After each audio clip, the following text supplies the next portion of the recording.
So let's focus in on that very high-profile visit to Kyiv by the US Secretary of State Antony Blinken and also, of course, US Defense Secretary Lloyd Austin. We can speak to Dr. Julie Norman, who is a lecturer in politics and international relations at the University College London, also co-director of its US Politics Centre. We're seeing the US, for the first time, talk about a war aim when it comes to Russia. They're talking about a weakening of Russia to the degree that it cannot do something like this once again. What do you make of this? Are we seeing a definitive change in the US stance to what is happening following the Russian invasion of Ukraine? Well, Kasia, we did start hearing a little bit different language from both Blinken and Austin after their meeting with Zelensky yesterday, and specifically this language of weakening Russia, which is a little bit of a pivot from what we've seen in the past, which has always focused more on strengthening, supporting, assisting Ukraine with their defense. This is a slight shift in language. Again, it should not be interpreted to mean more than it is, but rather just to indicate the U.S. does not want to see Russia in any position to either expand this offensive further. They do not want Russia to be in any kind of position if or when there is a ceasefire or a diplomatic solution to be able to engage in this kind of offensive again. And of course, just an ongoing goal of weakening Russia economically and politically, mainly through the sanctions regime that has been put in place. So this is a long-term as well as a short-term goal for the military operation, as well as a more political and economic picture moving forward. You say don't read too much into it, read into what they're saying, but we cannot but read into it.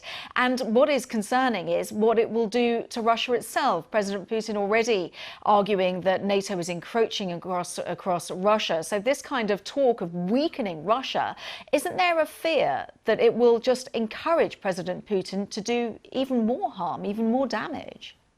Well, certainly we've seen language be very important in this conflict, and it's one reason why the administration has been cautious in terms of trying not to escalate. However, we've seen even Biden himself often use a rather provocative language, seeming to indicate several weeks ago support for regime change, for example. His own administration very quickly walked that back. And this is the kind of threat that I think the U.S. wants to make sure is not an official policy. So again, something talking about weakening Russia is, I think, something that can be interpreted in a way that's pretty much clear from U.S. policy. Again, both the military support for Ukraine and the sanctions regime, but is not in any kind of way suggesting a U.S.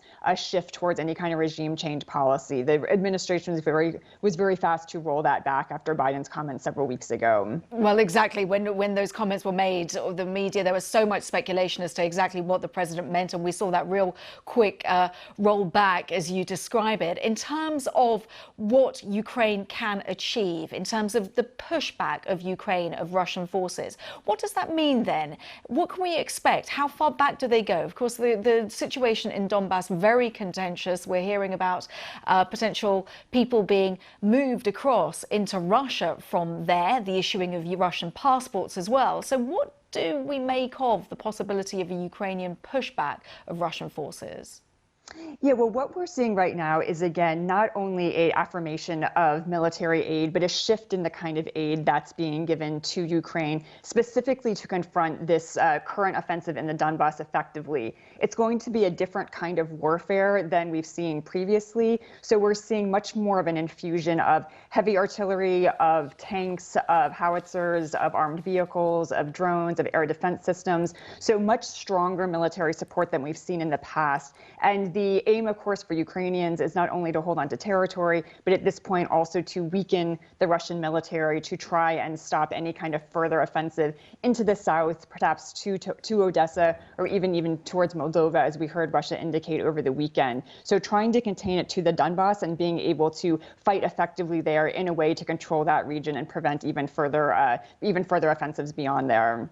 OK, we appreciate your analysis, Dr. Julie Norman from University College London. Thank you very much for your time. Thank you.